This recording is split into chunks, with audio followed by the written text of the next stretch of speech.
We are, in fact, seeing increased COVID activity here in Ohio, and that mirrors much of what we're seeing in the rest of the nation. After a long and dramatic decline, cases leveled off last week and are rising this week.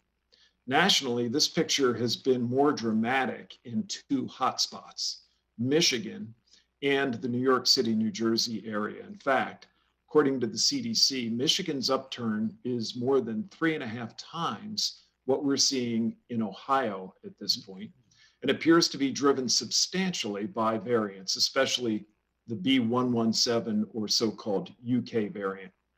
Here in Ohio, variant activity continues to rise, especially B.1.1.7 and the two California variants, B.1.427 and 1.429.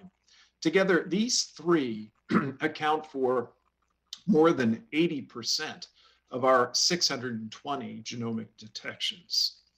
And just to give you an idea of how quickly variants are spreading, our variant counts have jumped from 92 on March 12th to 173 March 19th, and of course, now today, 620.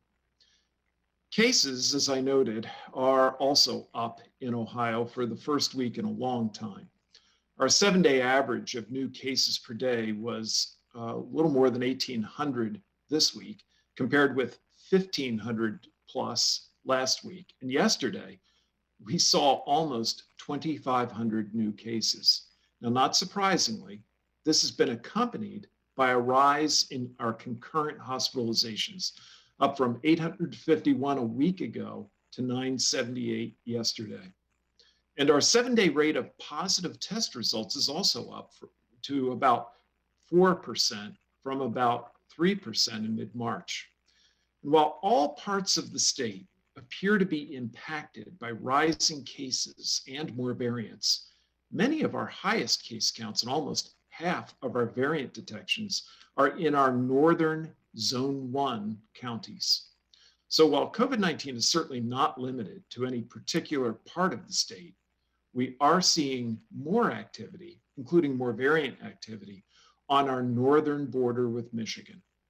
So Ohio remains in a race against a virus that is now more contagious and is right back on our heels. But we can win this race as long as we don't falter, as long as we press on with consistent masking and vaccination, especially in light of this week's important and encouraging research out of the CDC, confirming that the vaccines remain powerful protection against COVID-19, even in the face of the variants.